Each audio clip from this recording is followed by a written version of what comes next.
ओमज्ञानातिमिरान्धस्य ज्ञानञ्जनशलाकया चक्षुरुन्मीलितं येन तस्मै श्रीगुरुवे नमः।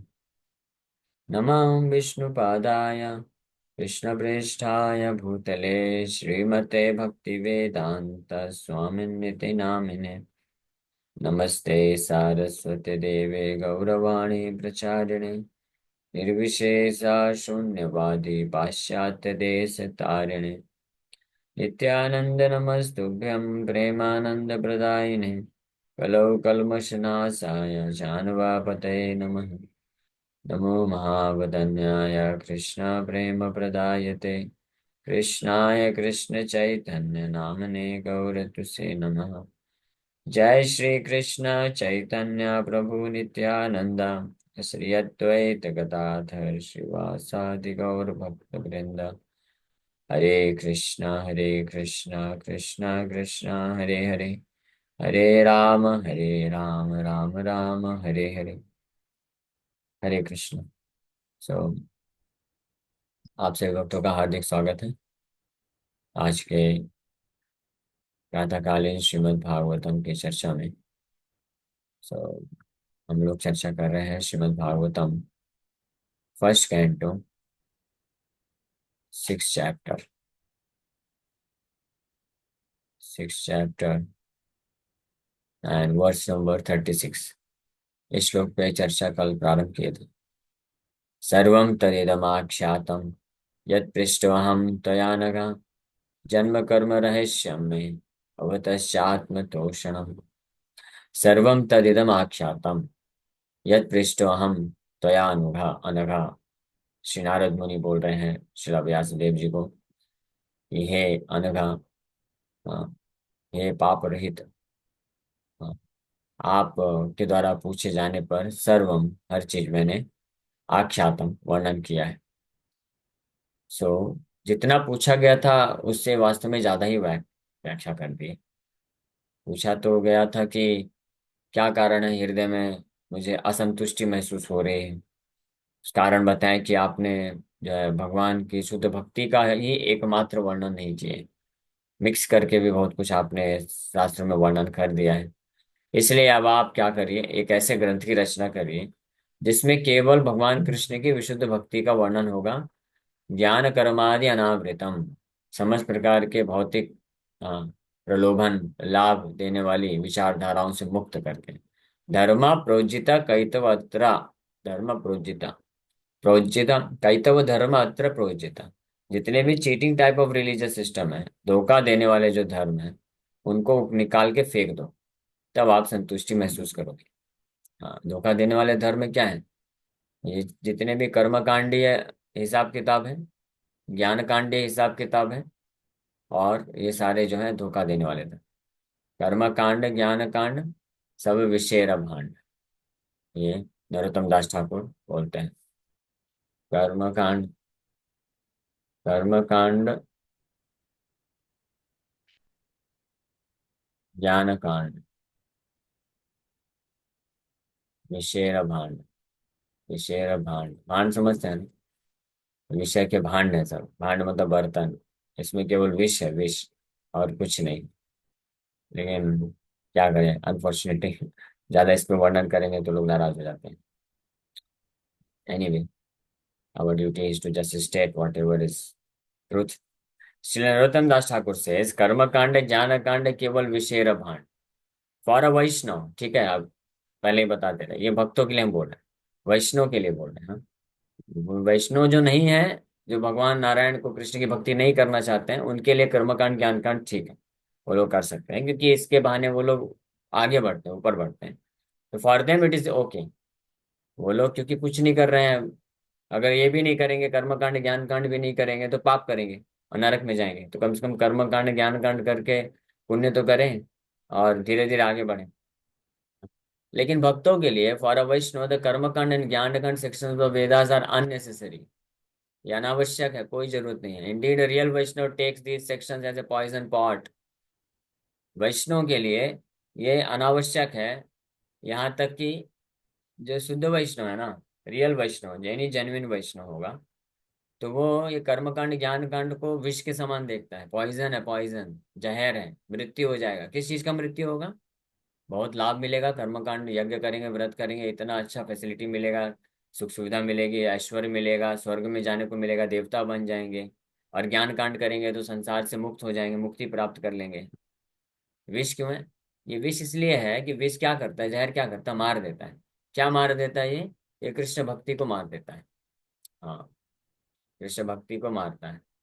यावत, इसलिए स्पृहा, स्पृहा यावत, हाँ, ये एक रूप गोस्वामी भी बताते हैं भक्ति रसामृत सिंधु में। भुक्ति मुक्ति स्पृहा, भुक्ति मुक्ति स्पृहा यावत् पिशाचे हृदि वर्तते, तावत् भक्ति सुखा सत्र कथम अभ्युदयो भवेत्।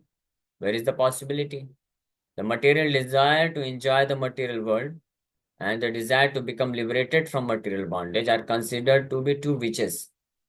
ये दो पिशाची हैं। पिशाची क्या बोलेंगे हिंदी में? हिंदी में है पिशाची तो भूतनी है, भूतनी। विचेस कंपेयर लोग गोस्वामी बोलते हैं। And they haunt one like ghost, ये भूत की तरह व्यक्ति को क्या करते हैं, शिकार कर लेते हैं। जैसे घोस्ट हॉन्टेड व्यक्ति होते हैं ना, तो उनका कैसा होता है कि वो फिर अपने कंट्रोल में नहीं होते हैं, वो कुछ भी बोलेंगे, कुछ भी बकवास करेंगे, पागल की तरह बिहेव करते हैं।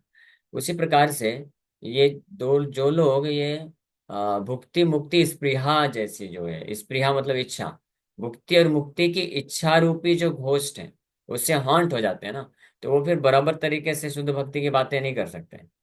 वो भागवत भी, भागवत ग्रंथ में खोल के बैठेंगे तो वही निकलेगा, क्या भौतिक भोग वासनाएं की रिलेटेड ही बातें करेंगे कि संसार में सुखपूर्वक रहो, कंफर्टेबल रहो, और सुख सुविधा एकत्रित करो, नाम कमाओ, पुण्य तरीके से ये सब बातें करेंगे, समाज सेवा करो, देश सेवा करो।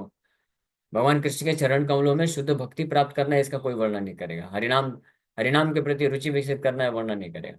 क्यों?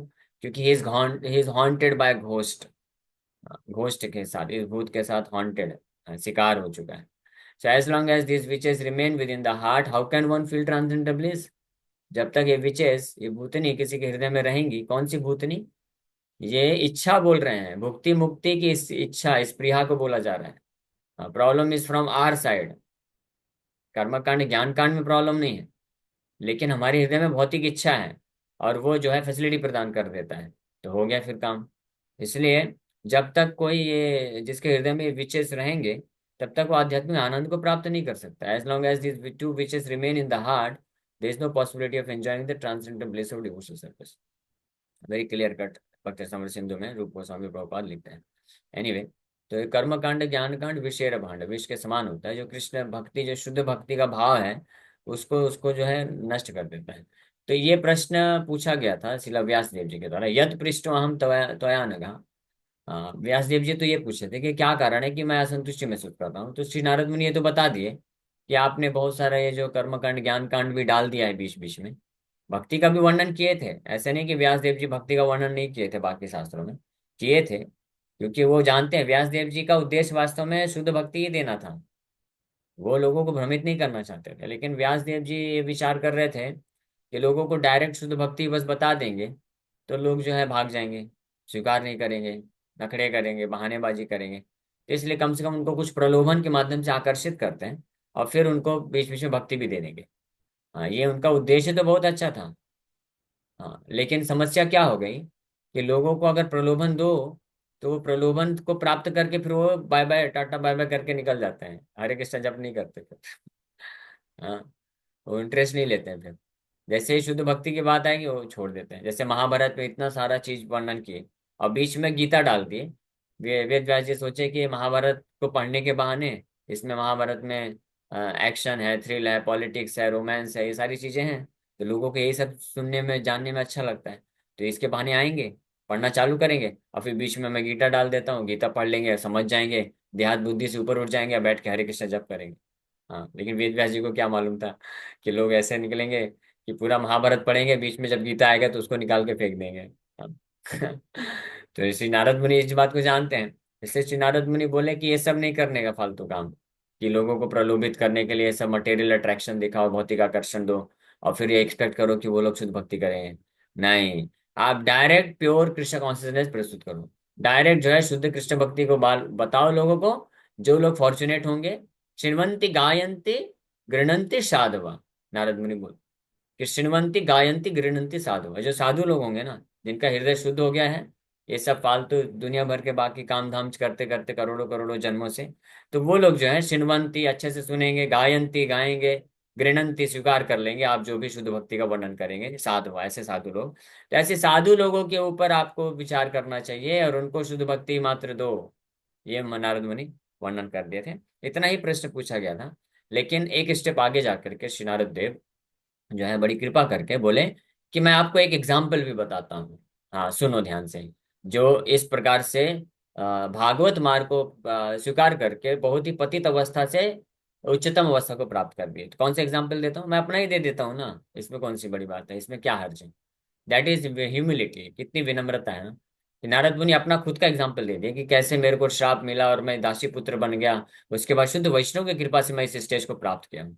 हाँ, तो नारद मुनि एग्जाम्पल दे दिए ताकि लोगों को कॉन्फिडेंस मिले, उत्साह मिले, और वेद व्यास जी को भी उत्साह मिल जाए कि हाँ यस, मुझे पूरे उत्साह के साथ ये भागवत मार्ग को वर्णन करना है। ताकि इसके माध्यम से जो बहुत पतित व्यक्ति है उसका भी उद्धार हो सकता है। तो इसलिए वो यहाँ पे बोल रहे हैं कि सर्वम तदिदम आख्यातम, सब कुछ मैं बता दिया आपको। फिलॉसफी भी बता दिया, भागवत की रचना क्यों करना है बता दिया, यहाँ से इसमें से सारे जो चीटिंग टाइप ऑफ रिलीजन है, कर्म कांड ज्ञान कांड को पूरी तरह से निकाल के फेंक दो, ये भी बता दिया, इसका क्या जरूरत है ये भी बता दिया। और साथ में इसको अच्छे से प्रमाणित करने के लिए मैंने अपना एग्जाम्पल भी दे दिया। ठीक है। जन्म कर्म रहस्यम में भवतश्चात्मतोषणम सर्वम तदिदम आख्यातम यद पृष्ठम तवया नघ। कि सब कुछ मैंने आपको बताया जो आपने मेरे से पूछा, और साथ ही साथ में अपने खुद के जन्म कर्म रहस्य के बारे में मैं बता दिया, ताकि आपको भी इससे संतुष्टि मिल जाए, आपको भी प्रेरणा मिले, और अन्य लोग भी जब आप वर्णन करेंगे तो प्रेरित हो जाएंगे। या हम लोग ये आशा करते हैं आप भक्तों लोगों ने नारद मुनि का ये जो इतिहास सुना पिछले 2 अध्याय में, तो आपको भी प्रेरणा मिला होगा, कॉन्फिडेंस तो मिला होगा ना कि यस हमारे लिए भी संभव है। यस बताइए आप में से कितने भक्तों को ये विश्वास आया कि यस, ये भागवत मार्ग में इतनी शक्ति है कि हमारा भी कुछ हो सकता है। हाँ, जब नारद मुनि दासी पुत्र की अवस्था से अपना उद्धार कर लिए और नारद श्री नारद देव बन गए, सोचिए नारद मुनि, सच एन एग्जॉल्टेड पोजीशन ना, ये पूरे भौतिक आध्यात्मिक ब्रह्मांड कहीं भी भ्रमण कर सकते हैं विदाउट रिस्ट्रिक्शन। हाँ, निरंतर कृष्ण का गुणगान करते हैं। तो यानी हम भी उस स्थिति को प्राप्त कर सकते हैं। ये कॉन्फिडेंस मिला कि नहीं मिला आप लोगों को? इसी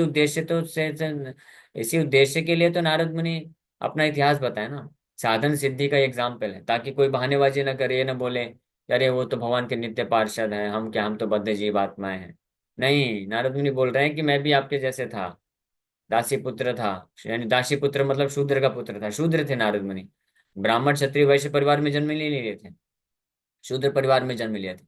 लेकिन शुद्ध वैष्णव का आश्रय लिया, उनके मार्गदर्शन को स्वीकार किए, शिक्षा प्राप्त किए, तो देखिए ब्राह्मण से भी श्रेष्ठ हो गए, ब्रह्म ऋषि बन गए, देव ऋषि बन गए। देव ऋषि ब्रह्म ऋषि इससे भी ऊपर पोजीशन है उनका।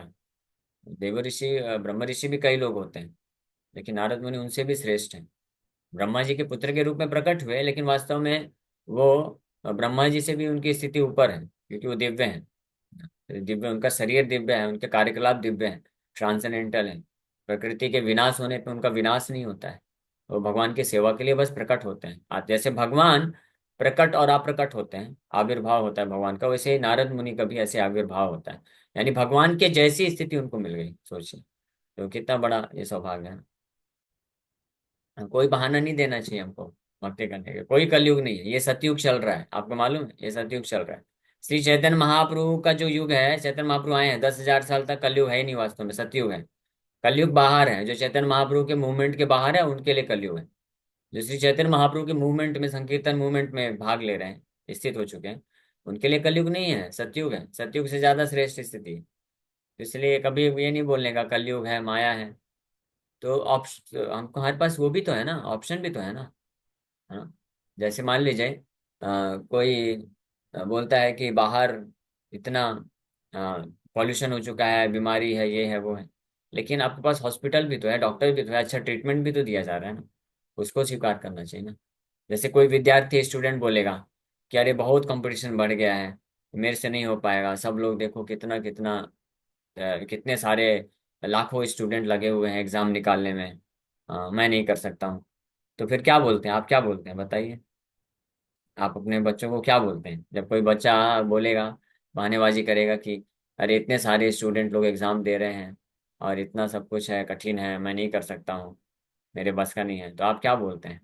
यस, कोई कोशिश बताएगा आप करो, में से? कोशिश करो। हाँ। हाँ, कोशिश करो ये बोलते हैं ना। कभी ये बोलते हैं हाँ ठीक है बेटा अभी क्या करोगे, अभी तो हो गया, इतने सारे लड़के सब बच्चे लोग लगे हैं एग्जाम निकालने में, तो ठीक है तुम मत पढ़ो, तुम जो है जाके ऐसे गंवार बने रहो और ऐसे ही रहो, ऐसे बोलेंगे क्या? नहीं ना। आप बोलेंगे नहीं। प्रयास करो, प्रयास करने से हो हाँ, जाएगा। और क्या बोलेंगे? बताइए और क्या बोलेंगे, और कोई भी आंसर दीजिए। बच्चों को क्या बोलते हैं? लगे रहो, कोशिश करो, हरे ठीक है वो तो कृष्ण आपने प्रभु बोल दिया। जी, धन्यवाद प्रणाम।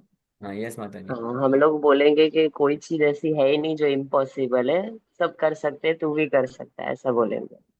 हाँ यस, सही बात है, बोलते हैं ना कि कुछ भी इम्पॉसिबल नहीं है, किया जा सकता है, तुम भी करो, कर सकते हो। उसको फिर एग्जाम्पल भी देखते, देखो उसको, वो फलाना का लड़का ने वो तो कर लिया ना, वो भी तो तुम्हारे जैसी स्थिति का था, हम में और उनमें क्या अंतर है, वो भी तो तुम्हारे जैसे ही है, उसने कर दिया तो तुम क्यों नहीं कर सकते?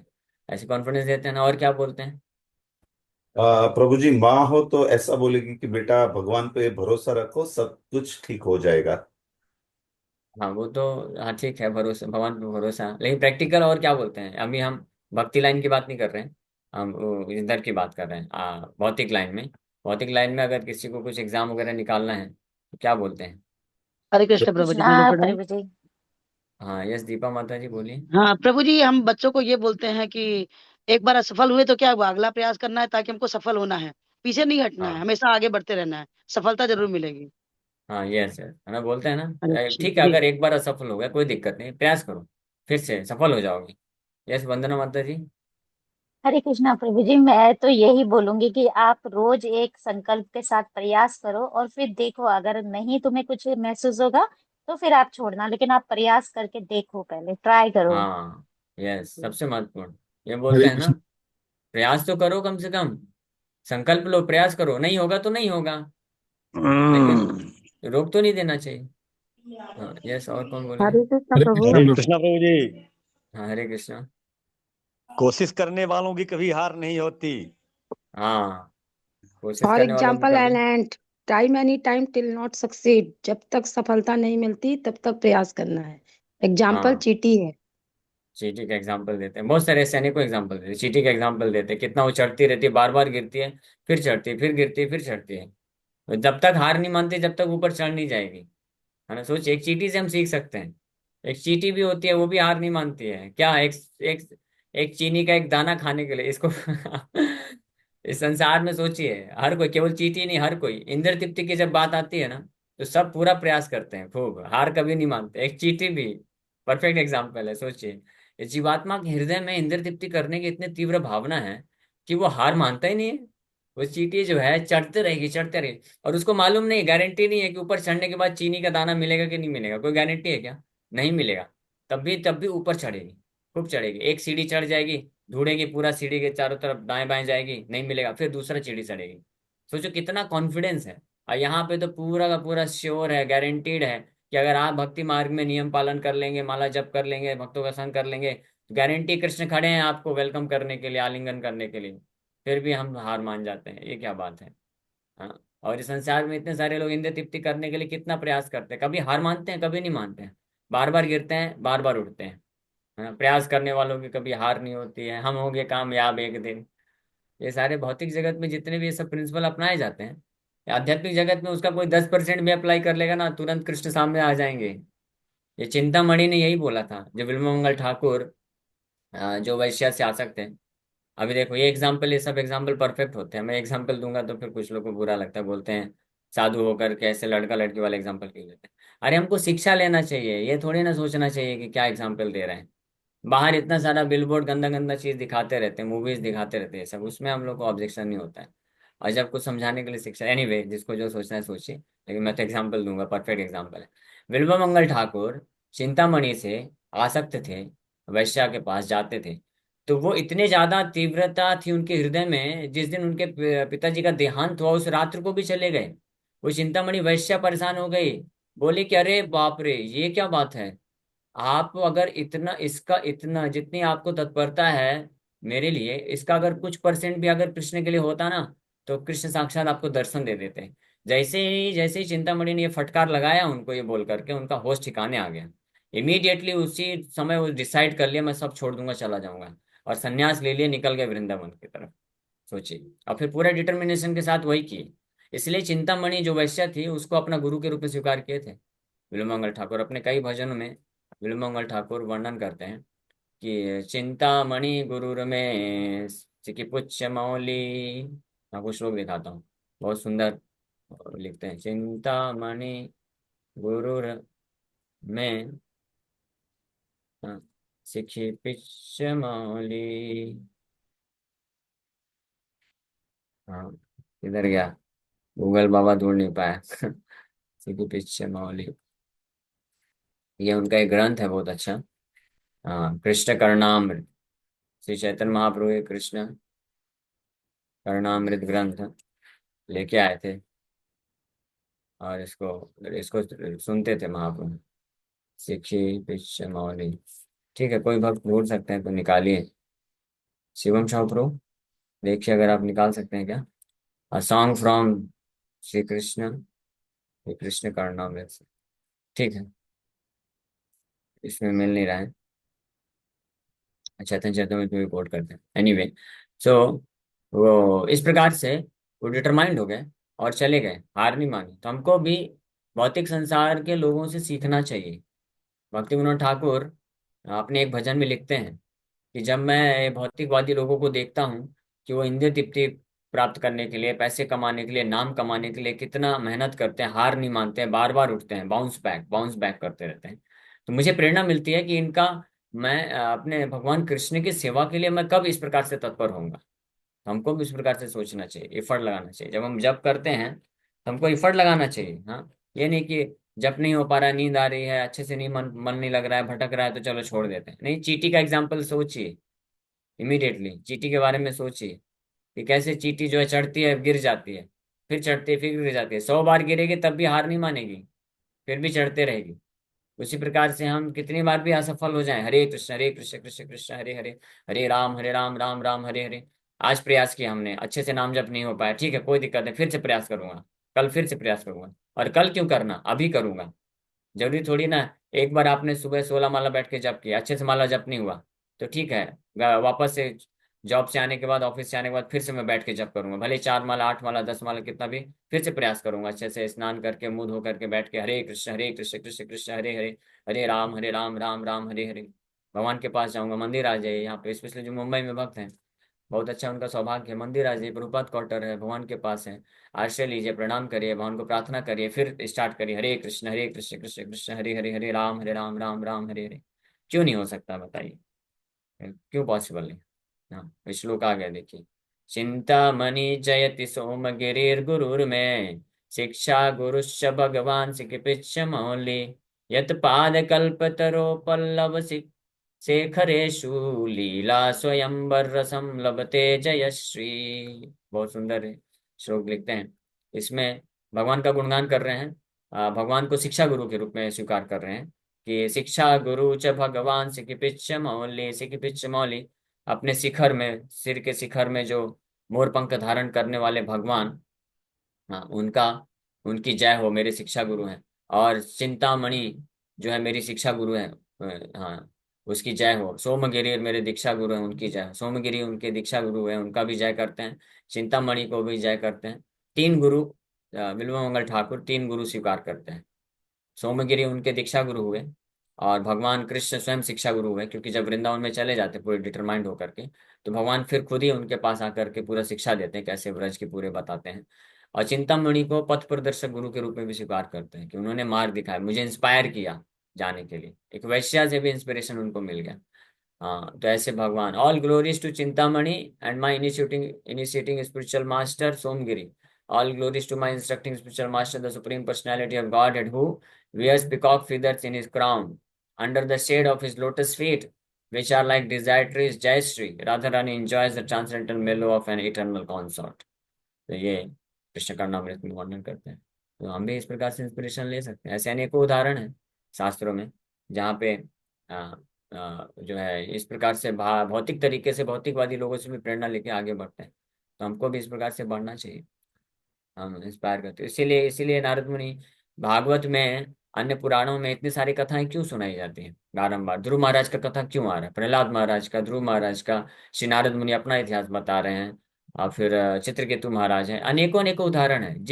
जितने भी बहाने हो सकते हैं ना, कोई भी बद्ध जीवात्मा जितना भी बहाने दे सकता है कि मैं इस कारण से भक्ति नहीं कर सकता हूँ, इसलिए चलो माया में वापस से चला जाता हूँ, वो सारे बहानों का खंडन करने के लिए कोई ना कोई कथा है शास्त्रों में, वो एग्जाम्पल मिल जाएंगे।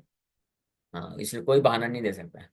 जैसे मान लीजिए कोई बोलेगा मेरे से तो अपराध होता है, बहुत वैष्णव अपराध होता है, तो मैं क्या करूँ, वैष्णव का संग छोड़ देता हूँ, अपना अकेले चला जाता हूँ, या तो अकेले भजन करूंगा या तो माया में चला जाता हूँ, कम से कम वैष्णव अपराध तो नहीं करूँगा। उसका भी अच्छा एग्जाम्पल दिया हुआ है। चित्रकेतु महाराज भगवान शिव के प्रति अपराध किए, भगवान शिव से बड़ा वैष्णव और कौन हो सकता है, सोचिए। और उसके कारण उनको श्राप मिल गया, हालांकि अपराध नहीं था वो, भगवान शिव अपराध स्वीकार लिए भी नहीं, लेकिन फिर भी पार्वती माता उसको अपराध के रूप में देखी और उनको श्राप दे दी, और उनको वृत्रासुर बनना पड़ा। लेकिन उस स्थिति में भी वो भगवान को प्रार्थना कर रहे हैं और भगवान के चरण कमलों का आश्रय प्राप्त कर लिया। जैसे कई एग्जाम्पल है। ध्रुव महाराज के हृदय में इतनी तीव्र भौतिक इच्छा थी कि मुझे अपने दादा के दादा, दादा के पिताजी, पर दादा से ज्यादा बड़ा राज्य चाहिए, हाँ, ब्रह्मा से ज्यादा। जब उनकी सौतेली माँ उनको मना कर दी कि आप आपके पिता की गोद में नहीं बैठ सकते हो, तो उनको इतना क्रोध आया, इतना क्रोध आया, क्षत्रिय खून था। हाँ, 5 साल का बालक ही, 4-5 साल का बालक है, लेकिन क्षत्रिय होने के कारण बिल्कुल खून खून गर्म हो गया। जैसे सौतेली माँ ने उनको डांट दिया, बोला कि तुमको अगर अपने पिता के गोद में बैठना है तो मेरे गर्भ से जन्म लेना पड़ेगा। हाँ, इसका मतलब क्या है, ये अभी मर जाओ जाके, ये मृत्यु हो जाएगा तुम्हारा, भगवान नारायण को पूजा करो, और उनकी कृपा से जब तुम मेरे गर्भ से प्रकट होगे तब अपने पिता के गोद में बैठ सकते हो। तो ये सुनते ही उनका तो आंख पूरा लाल हो गया, होंठ फड़फड़ाने लग गया। कुछ कर नहीं सकते थे, छोटे बालक है, क्या करेंगे, तो बस रोते रोते चले गए अपनी माँ के पास। हाँ, बताए ये सब चीजें। तो फिर उनके हृदय में इच्छा आ गई कि मैं अपने पिता के पिता से भी ज्यादा बड़ा राज्य प्राप्त करूंगा। हाँ, कहाँ मिलेगा? माँ बोली कि देखो भाई, अम, भगवान नारायण ही एकमात्र वो परम पुरुष हैं जिनका आश्रय लेने से वो सारी इच्छाओं को पूर्ति कर सकते हैं, तो जाओ उनका आश्रय लो। कहाँ मिलेंगे वो? ऐसा सुना है, जंगलों में जाते हैं ऋषि मुनि लोग, साधु लोग जंगल में जाते हैं, ढूंढते हैं, तुम भी चले जाओ। चला गया बालक, बिना हेजिटेशन, कोई डर नहीं, निकल पड़े। नारद मुनि सामने आ गए। नारद मुनि पूछे, बालक किधर जा रहे हो भाई, छोटी सी उम्र है, यहाँ इतने खूंखार शेर, खूंखार जानवर रहते हैं, डर नहीं लगता? नहीं, मुझे ये चाहिए। फिर नारद मुनि बोले, इतना इतना इतना डिस्टर्ब क्यों हो रहा है, तुम्हारी सौतेली माँ है, माँ जैसी है, थोड़ा डांट दिया तो सहन कर लो, इसमें क्या, जाओ खेलो बच्चों के साथ, भूल जाओ। तो नारद मुनि को भी बोल दिया, देखिए मुनिवर, मैं आपको बड़ा सम्मान करता हूँ, प्रणाम करता हूँ, अगर आप मुझे मार्गदर्शन दे सकते हैं कि कैसे मैं अपनी इच्छा की पूर्ति कर लूं, तो मुझे आप बताइए, नहीं तो आप साइड हो जाइए, मैं खुद ही ढूंढ लूंगा। इतना डिटरमाइंड थे नारद मुनि, बड़े प्रसन्न हो गए, बोले ठीक है मैं तुमको दीक्षा देता हूँ। उनको दीक्षा दिए, शिक्षा दिए, बताया, ऐसे ऐसे विधि बताया सब कुछ। फिर गए ध्रुव महाराज, इतना चलो हेलो। डिटरमाइंड होकर के लग गए पूरी तरीके से भगवान का जो है आश्रय लेकर के, और ऐसा भजन किया, ऐसा नाम जप के 6 महीने में भगवान, the lord was force to appear in front of him. सोचिए, भगवान को जबरदस्ती आना पड़ गया 6 महीने के अंदर। हम लोग तो कितने साल हो गए, किसी को 6 6 महीने, 6 साल, 60 साल भी हो जाता है। हाँ, ऐसा भजन किए वो, पूरा ब्रह्मांड, पूरा ब्रह्मांड में हाहाकार मच गया। देवतागण जाके भगवान को कंप्लेन किया, भगवान बोले टेंशन मत लो, ये मेरा एक बहुत ही बड़ा ही डिटरमाइंड, दृढ़ निश्चयी भक्त है, उसके कारण ये पूरा हो रहा है। क्योंकि पूरी सांस रोक लिए थे ना, आखिरी महीने में, 6ठे महीने में उन्होंने क्या किया, ध्रुव महाराज सांस लेना भी छोड़ दिए थे, केवल कॉन्स्टेंटली जो है भगवान वासुदेव का ओम नमो भगवते वासुदेवाय, ओम नमो भगवते वासुदेवाय बोलते जा रहे हैं, सांस भी नहीं ले रहे हैं। तो सांस रोकने से क्या हुआ, पूरा ब्रह्मांड का सांस रुक गया। पूरी ब्रह्मांड की हवा रुक गई, सबके गले में फांसी लगने लग गया। तो सब देवतागण जाते हैं, तो रिक्वेस्ट करते हैं, तो भगवान बोलते हैं मैं ये इसके कारण, ध्रुव महाराज के कारण मैं जाता हूँ, उसको थोड़ा ठंडा करता हूँ। भगवान आए, प्रकट हुए, वो है ध्रुव महाराज भगवान को अपने हृदय में देख पा रहे थे, दर्शन कर रहे थे। लेकिन जैसे भगवान साक्षात आ गए सामने तो हृदय से मूर्ति गायब। तो उनका आंख खुल गया अचानक से, देखे अरे जो हृदय में जिनका दर्शन कर रहा हूँ वो सामने खड़े। इमीडिएटली पूरे रोमांच कंपा, शुतरंग भाजो, गदगद वाणी हो गई, अश्रुधारा बह रही है, दंडवत प्रणाम कर रहे हैं। कुछ गुणगान करना चाहते हैं, स्तुति करना चाहते हैं, लेकिन कुछ बोल नहीं पा रहे। कहाँ से बोलेंगे, अभी तक तो एडमिशन भी नहीं हुआ था गुरुकुल में। 4 5 साल की उम्र में ही निकल आए थे तपस्या करने के लिए। तो गुणगान करना चाहते हैं, इतने अद्भुत भगवान है, सुंदरता है, सब कुछ। लेकिन कुछ श्लोक नहीं आता है, कुछ आता नहीं है। तो भगवान कृपा करके एक शंख जो है उनके गाल में से स्पर्श करा देते हैं। जैसे शंख का स्पर्श मिलता है, तुरंत क्या बिल्कुल गंगा के प्रवाह की तरह श्लोक पे श्लोक उच्चारण करना चालू कर दिए, भगवान का गुणगान करना चालू कर दिए। अब भगवान बहुत प्रसन्न होकर के सुन रहे हैं। फिर वहां पे ध्रुव महाराज बोलते हैं कि मैं कितना, आप बहुत अपने आप को धिक्कारते हैं कि मैं कितना बेकार व्यक्ति हूँ। मैं कितना पश्चाताप करते हैं, अपने आप को कोसते हैं कि हाँ, वो क्या श्लोक है, काचन, नहीं, वरम न याचे, हाँ, दुष्टो, अभी याददाश्त से जा रहा है। एक श्लोक है, बोलते हैं कि मैं तो दिव्य रत्न मेरे सामने खड़ा है, मैं कांच का टुकड़ा मांगने के लिए आया था। कांच का टुकड़ा, जब दिव्य रत्न है, भगवान नारायण आप दिव्य रत्न हैं, और मैं ये जो टूटा हुआ कांच का टुकड़ा मैं आपके सामने मांगने के लिए आया था। कितना बेकार व्यक्ति हूँ मैं। यानी पूरे भौतिक ब्रह्मांड का सबसे बड़ा राज्य वो चाहते थे। बोले ये कांच के टुकड़े के समान है, आप सामने खड़े।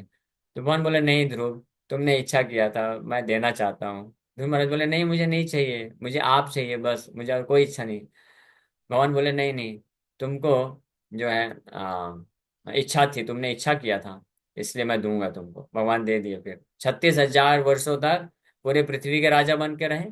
और उसके बाद भगवान बोले तुम 36,000 वर्षों तक पूरे पृथ्वी के राजा बनोगे, और उसके बाद फिर तुम मेरे वैकुंठ प्लेनेट को प्राप्त करोगे, ध्रुव लोक को प्राप्त करोगे, जो ब्रह्मा जी से भी ज्यादा, ब्रह्मलोक से भी ज्यादा जिसका ईश्वर है। और ध्रुव के चारों ओर चक्कर लगाएंगे सारे प्लेनेट। भगवान ये आशीर्वाद दे दिए, सोचिए। उनके नाम पे अपना वैकुंठा प्लेनेट ध्रुव महाराज के नाम पे रख दिए। ये है भगवान की दया। एनीवे, हम लोग ये क्या बोल रहे थे, क्या डिस्कस कर रहे थे कि हाँ, डिटर्मिनेशन। अगर कोई डिटरमाइंड है तो कुछ भी संभव है। हाँ, भगवान का आश्रय लेने से, डिटर्मिनेशन के साथ एनीथिंग इज पॉसिबल। तो भगवान यहाँ पे इसलिए नारद मुनि हमको कॉन्फिडेंस देने के लिए इतना अच्छा अपना इतिहास बताएं। हम लोग इतने लगभग 2 3 महीने से श्रवण किए, तो इसका फायदा उठाना चाहिए, ठीक है। So the process of devotional activities from the beginning to the stage of transcendence is all duly explained to satisfy the inquiries of Vyasadeva. भक्ति का जो प्रोसेस है नारद मुनि के द्वारा हर तरीके से व्यास देव जी को बताया गया, एक्सप्लेन किया गया। Narad has explained how the seeds of devotional service were sown by transcendental association and how they gradually developed by hearing the sages. Narad मुनि ये भी बताया कि कैसे भक्ति कल्प का जो बीज, भक्ति कल्प तरु का जो बीज है, सीड ऑफ डिवोशनल सर्विस, भक्ति का जो बीज है, हृदय में हम प्राप्त कर सकते हैं, धारण कर सकते हैं शुद्ध भक्तों के संग में आकर के। और उन भक्तों के संग में रह करके जब हम कृष्ण कथा को श्रवण करते जाते हैं तो धीरे धीरे फिर जो वो भक्ति का बीज है वो फ्रक्टिफाई भी होता है, हाँ, आगे बढ़ता है। तो इस प्रकार से व्यक्ति भक्ति में, भक्ति पथ में और आगे तीव्रता से बढ़ता जाता है। So they gradually developed by hearing the sage. The result of such hearing is detachment from worldliness. अगर वास्तविक रूप में हम भक्तों का संग कर रहे हैं, साधु संग हो रहा है, इसका क्या रिजल्ट होगा कि हम भौतिक जगत से विरक्त होते जाएंगे, भौतिक भोग वासना इंद्र तृप्ति से विरक्त हो रहे हैं। अगर हम भौतिक संसार में अभी भी विरक्ति नहीं आ रही है, डिटैचमेंट नहीं आ रहा है, तो इसका मतलब हम अभी अच्छे से साधु संग कर नहीं रहे हैं, बस ऊपर ऊपर से ही साधु संग हो रहा है। हाँ, तो ये रिजल्ट है, that result must be there, ये होना ही चाहिए। हाँ, तो so much so that even small boy could receive the death news of his mother who was his only caretaker as the blessing of God. किस हद तक विरक्ति होनी चाहिए, यहाँ पे बता रहे हैं प्रभुपाद जी कि इस हद तक विरक्ति आती है साधु संग करने से कि एक छोटा सा बालक, नारद मुनि का इतिहास में बता रहे हैं, दासी पुत्र के रूप में, तो एक छोटा सा बालक जिसके एकमात्र आश्रय उनकी माँ थी, एकमात्र उनके केयर टेकर, हाँ, देखभाल करने वाली माँ थी, छोटा सा बालक है। अपनी माँ का मृत्यु का जो समाचार जब उनको मिला तो उसको भी वो भगवान के कृपा के रूप में देख पाए। ये भगवान का आशीर्वाद है, भगवान की बड़ी कृपा है। सोचिए, ये इस हद तक विरक्ति नारद मिलती है साधु संग करने से। तो बाकी जो इस संसार के जो इंद्र तृप्तियां वो सब तो फिर दूर की बात है कि उधर आकर्षण रह जाएगा। So, and at once he took the opportunity to search out Lord, और इमीडिएटली वो भगवान को ढूंढने का प्रयास चालू कर दिया। A sincere urge for having an interview with the Lord was also granted to him, although it is not possible for anyone to see the Lord with mundane eyes. इतना इस हद तक कृपा हुई अ, दासी पुत्र नारद मुनि के जब पिछले जन्म में, कि हालांकि कोई भी भौतिक शरीर में रहते हुए भौतिक चर्म चक्षु से ये पॉसिबल नहीं है, संभव नहीं है कि भगवान का दर्शन प्राप्त कर सके, लेकिन उनको इतना कृपा हुई कि a sincere urge for having an interview with the Lord was also granted. लालसा, तीव्र लालसा उत्पन्न हो गई भगवान का डायरेक्ट साक्षात्कार प्राप्त करने का।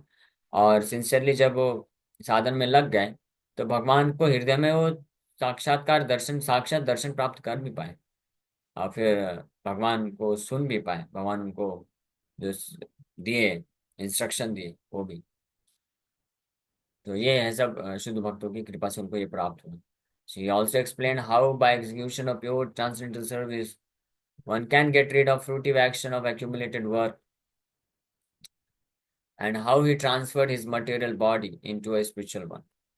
साथ ही साथ में ये भी बड़े विस्तार से नारद मुनि अपना एग्जाम्पल के द्वारा ये वर्णन किए कि कैसे शुद्ध भक्ति, शुद्ध भक्तों के संग से, साधु संग से भगवत भक्ति की शिक्षा प्राप्त करके फिर उसके बाद कैसे भगवत भक्ति को उनके मार्गदर्शन अनुसार करने से धीरे धीरे वो समस्त प्रकार के जो कर्म है, प्रारब्ध प्रारब्ध सारे कर्म के फल से मुक्त हो गए, और इमीडिएटली फिर उनका जैसे भौतिक शरीर छोड़ा छूटा वो आध्यात्मिक शरीर को प्राप्त कर लिया। The spiritual body is alone able to enter into the spiritual realm of Lord, and no one but a pure devotee is eligible to enter into the kingdom of God. केवल आध्यात्मिक शरीर के बल पे ही कोई आध्यात्मिक जो धाम है भगवान का, भगवत धाम, उसमें प्रवेश कर सकता है, और केवल शुद्ध भक्त ही इस प्रकार से योग्य होता है भगवान के धाम जाने के लिए। All the mysteries of transcendental realization are duly experienced by Narad Muni himself, and therefore by hearing such an authority one can have some idea of the results of devotional life, which are hardly delineated even in the original text of the Vedas. आध्यात्मिक साक्षात्कार से संबंधित जितने भी रहस्यमयी शिक्षाएं होती, information होती हैं आध्यात्मिक जगत, आध्यात्मिक साक्षात्कार से रिलेटेड, वो सब का सब नारद मुनि खुद साक्षात्कार प्राप्त किए, एक्सपीरियंस किए, और उसको जो है प्रदान कर रहे हैं। तो इसीलिए नारद मुनि महाजन पे, और इस प्रकार से जो व्यक्ति प्राप्त करते हैं जैसे भक्तिमय जीवन में, सो ये जो रियलाइजेशन शुद्ध वैष्णव के माध्यम से मिलता है, ये वैदिक शास्त्र में खोजने में भी मुश्किल है। वैदिक शास्त्र भी डायरेक्टली ये रियलाइजेशन साक्षात्कार नहीं देते हैं, हिंट करते हैं बस। In the Vedas and Upanishads they are only indirect hints to all this, nothing is directly explained there, and therefore Srimad Bhagavatam is the mature fruit of all Vedic trees of literature. इसलिए भागवत जो है, हालांकि भागवत और वेद, वैदिक शास्त्र में कोई अंतर नहीं है, ये दोनों एक ही है, लेकिन श्रीमद् भागवतम फिर भी मैच्योर फ्रूट है। सारे वैदिक वैदिक शास्त्रों को एक वृक्ष के समान कंपेयर करें तो उसका जो परिपक्व फल है, निगम कल्पतरोर गलितम फलम, गलितम फलम मतलब पका हुआ फल है, निगम कल्पतरो, निगम मतलब वेदास, वैदिक शास्त्र, वैदिक शास्त्र कल्पतरो के समान है, और उसमें ये गलितम फलम जो है, कल्पतरु मतलब वृक्ष के समान कंपेयर किया गया है, और उसका पका हुआ फल जो है श्रीमद् भागवतम है, क्योंकि इसमें डायरेक्ट जो सर्वश्रेष्ठ प्रकार का रियलाइजेशन है, साक्षात्कार है, वो प्रदान किया जा रहा है ऐसी कथाओं के माध्यम से, जहाँ पे वो महाजन है, शुद्ध भक्त हैं, जो उस स्थिति को प्राप्त कर चुके हैं, वो खुद वर्णन कर रहे हैं। श्री नारद मुनि हो गए, प्रहलाद महाराज, ध्रुव महाराज, हाँ, ब्रह्मा जी, भगवान शिव, इस प्रकार से अनेकों अनेकों महाजन, 12 महाजन, द्वादश महाजन है, 12, ये 12 स्कंद में, इसमें भागवत में, तो सबका वर्णन है। और इसमें इन सारे महाजनों में से अगर देखा जाए प्रैक्टिकली, तो नारद मुनि का जो है बहुत यूनिक पोजीशन, सर्वश्रेष्ठ महाजन बोल सकते हैं, क्योंकि प्रैक्टिकली सारे स्कंद में नारद मुनि की शिक्षा है, सारे स्कंद में। और तो और कुछ महाजन तो नारद मुनि के शिष्य हैं, नारद मुनि की कृपा से महाजन बने, तो नारद मुनि महाजनों के भी महाजन। तो इस इन 2 अध्याय में नारद मुनि खुद ही अपने बारे में एग्जाम्पल देकर के शिक्षा प्रदान कर रहे हैं। ओके, तो इस प्रकार से ये जो प्रसंग है वैसे समाप्त होता है। कल एक श्लोक आई थिंक बचा है, 2 श्लोक अब सूत गोस्वामी अ, वर्णन करेंगे। अब नेक्स्ट चैप्टर से फिर नया प्रसंग चालू होगा। Okay, so thank you very much. Hare Krishna Krishna Krishna Hare Hare, Hare Ram Ram Ram Hare Hare. किसी भक्त का कोई प्रश्न तो पूछ सकते हैं, लेकिन उसके पहले एक अनाउंसमेंट कर देते हैं। मेरे को एक बात मतलब हमेशा थोड़ा लगती है, तो मैं पूछ सकती हूँ प्रभु जी? हाँ पूछिए। प्रभु जी, जैसे आप हमेशा माफी मांगते कि मैं ये बोलने से पहले माफी मांग रहा हूँ, लड़का और लड़की। पर प्रभु जी, मैं जैसे भागवतम का 3rd कैंटो पढ़ी, उसमें प्रभुपाद जी ने इतना क्लियर सब कुछ बोला हुआ है। अगर हम डॉक्टर के पास जाएंगे कोई बीमारी लेके, और डॉक्टर अगर उस इलाज के बारे में हमको क्लियर नहीं बताएंगे, तो हम कैसे उस बीमारी से बाहर आएंगे प्रभु जी? फिर आप सॉरी क्यों बोलते हैं? हमारे आचार्यों ने तो लिखा है ना हमें बताने के लिए, इसीलिए तो लिखा है प्रभु जी।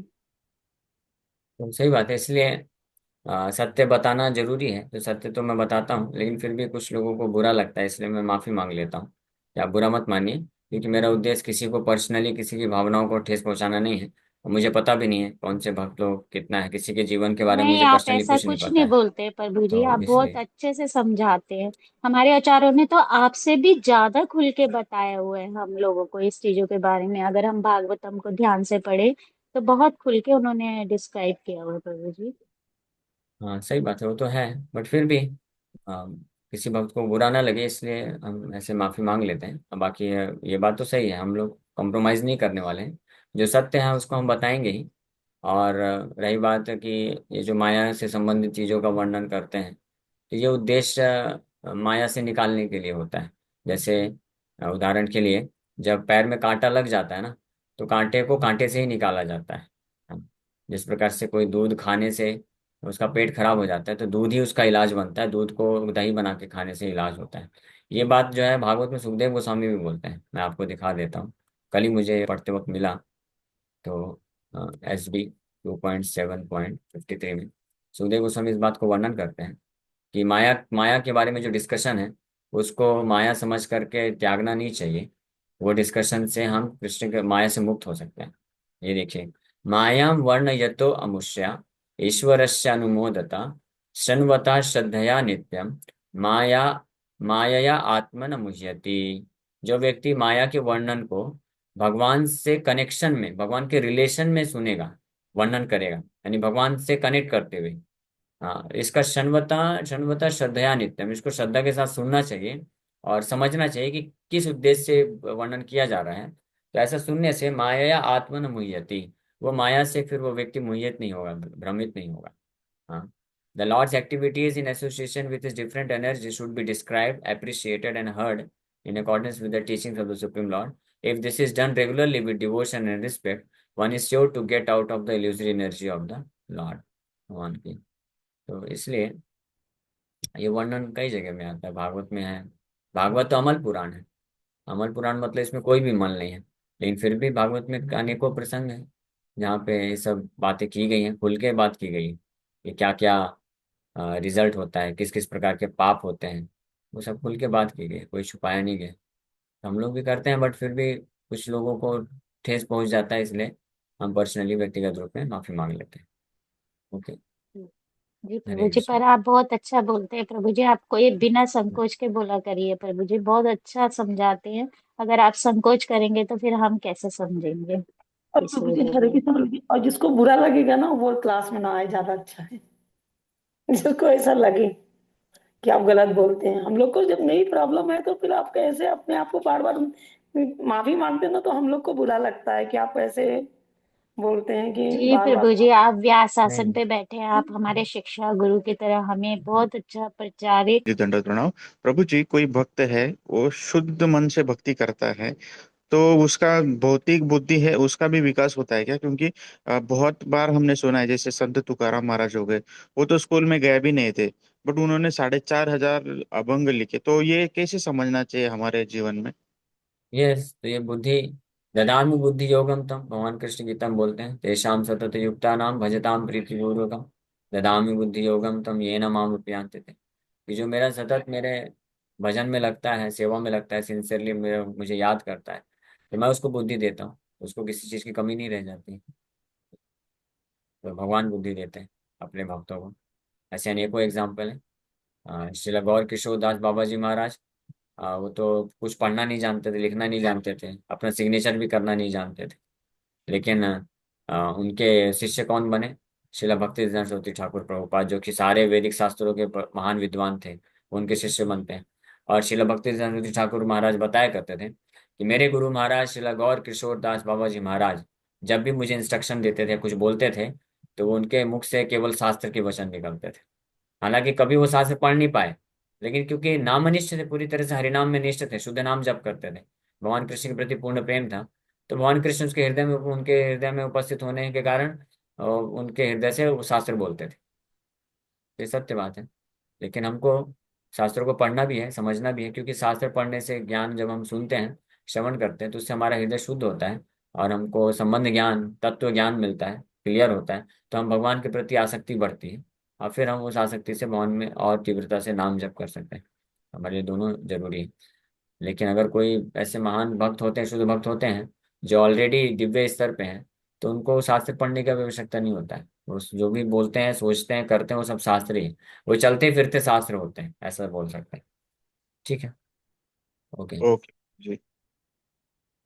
और मतलब ये क्वेश्चन के पहले जो शास्त्र में लिखा है और कोई ऐसा समझे कि वो मेरे बारे में, बट हालांकि जैसे मैं ही हूँ और मेरा बुद्धि में ऐसा लेयर चढ़ा है कि वो सब चीजों को एक्सेप्ट नहीं करता है, लेकिन ये सिचुएशंस को सुन लिया, समझ लिया, तो शायद हो सकता है वो लेयर हट जाएगा और मैं जो ट्रूथ है उसको एक्सेप्ट करके मेरी जो बुराई है उसको मैं हटा दूं।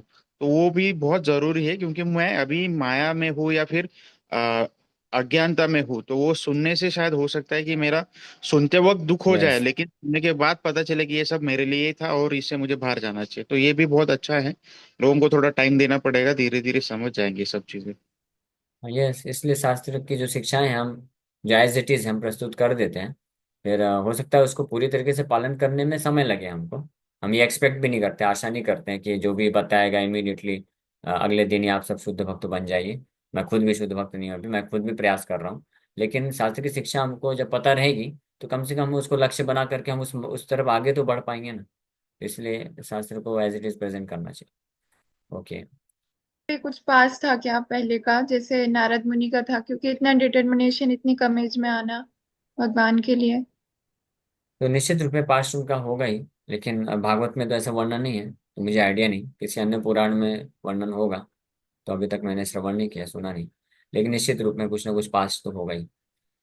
क्योंकि इस प्रकार का जो भगवान के प्रति दृढ़ निश्चय, डिटर्मिनेशन आना, वो पिछले सुकृति, भक्ति सुकृति के बल पे होता है।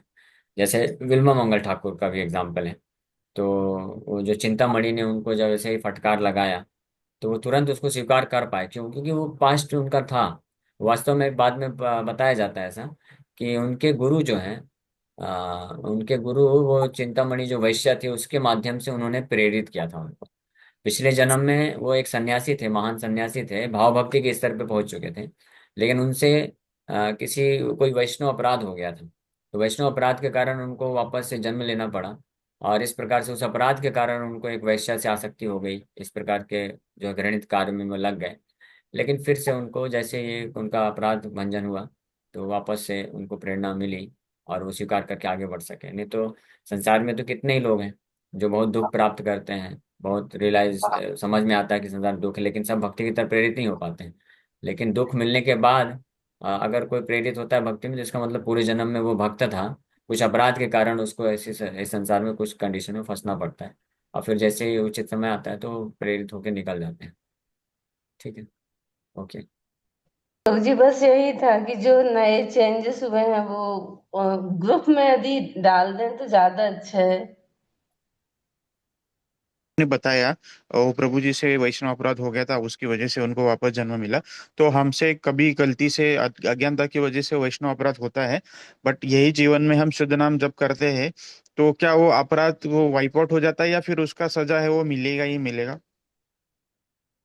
अब वो डिपेंड करता है कि अपराध किस किस स्तर का है। अगर वैष्णव अपराध है, किसी शुद्ध वैष्णव के प्रति अगर अपराध हुआ है तो वो भयानक होता है। इन जनरल जो वैष्णव बनने का प्रयास कर रहे हैं, जैसे हम लोग हैं, अगर हमारे प्रति जैसे कोई अपराध करेगा तो मेरे प्रति तो कोई करेगा तो उसको कुछ नहीं होने वाला है ना। लेकिन और भी कोई वैष्णव जो साधन में लगे हुए हैं, उनके प्रति कोई अपराध करेगा तो उसका कुछ रिएक्शन मिल जाता है ना। लेकिन ऐसे भक्ति में विचलित नहीं होगा वो। लेकिन अगर शुद्ध वैष्णव होते हैं, जैसे शिला प्रभुपाद जी हो गए, महान उनके कोई शिष्य महाराज हो गए, वो शुद्ध वैष्णव के प्रति अगर कोई जानबूझ के अपराध करेगा तो भक्ति से उसको रास्ता साफ हो जाता है। और दूसरा कि इसमें भी कंडीशंस हैं, चैतन्य भागवत में बताया गया है कि अगर अनजाने में वैष्णव अपराध हुआ है तो उससे व्यक्ति निकल सकता है। उसको पश्चाताप करके, भगवान से माफी मांग करके, वैष्णव से माफी मांग करके, अनजाने में अपराध होने से फिर उस वैष्णव का गुणगान करने से। क्योंकि कई बार ऐसा हो सकता है कि मोह में आने के कारण हम किसी वैष्णव के बारे में कुछ सुन लेते हैं कहीं से, फिर अन्य लोगों को वैसा बता देते हैं। जानबूझ के नहीं कर रहे हैं ये, लेकिन हमने ऐसा सुना और जस्ट ऐसे किसी के साथ परिजल्पा करते करते निकल गया। तो ये वैष्णव अपराध होता है अनजाने में। इसका फिर जब बाद में अगर पता चल जाएगा, अरे रे मेरे से तो गलती हो गई, ऐसा नहीं बोलना चाहिए था, तो फिर उस वैष्णव का गुणगान कर देना चाहिए। जिसके पास जाके आपने निंदा किया है तो बता देना चाहिए कि नहीं नहीं ऐसा नहीं है, वो बहुत अच्छे भक्त हैं, उनके बहुत सारे ऐसे भी अच्छे अच्छे गुण हैं। तो इससे फिर भंजन हो जाता है। लेकिन अगर कोई जानबूझ करके किसी शुद्ध वैष्णव का स्पेशली उसका उसका जो ख्याति को नष्ट करने के लिए, उसको बाधक बनने के लिए प्लान करके, पूरा प्लान करके, तरकीब लगा कर, षड्यंत्र करके अगर करता है तो बहुत भयानक होता है। जैसे गोपाल चप्पल ने किया था श्रीवास ठाकुर के प्रति, तो बहुत भयानक उसका रिएक्शन मिला था। लेकिन उस कंडीशन में भी वो फाइनली जब उनको होश ठिकाने में आ गया तो वो श्रीवास ठाकुर के पास जाते हैं, माफी मांगते हैं। श्रीवास ठाकुर जब माफ कर देते हैं, पूरी तरीके से हृदय से माफ कर देते हैं, तब वो भी फ्री हो जाते हैं उस वैष्णव अपराध से। तो ऐसा नहीं है कि वैष्णव अपराध कोई किया तो वो उससे मुक्त नहीं हो सकता है, फिर वो गया उसका तो सब खत्म हो गया, ऐसा नहीं है। वैष्णव अपराध हुआ तो अनजाने में हुआ तो उस वैष्णव को गुणगान करिए, नाम जप करिए, आप उससे मुक्त हो जाएंगे। और अगली बार से ध्यान रखिए कि अब नहीं करेंगे। और दूसरा, अगर जानबूझ के भी किसी के प्रति किया है तो उस वैष्णव के पास जा करके रियलाइज करने के बाद फिर उसके चरणों को पकड़ करके माफी मांग लेना चाहिए। वैष्णव बाय नेचर दयालु होते हैं, वो क्षमा कर देते हैं। और कोई वैष्णव अगर क्षमा नहीं करता है तो इसका मतलब वो वैष्णव नहीं है।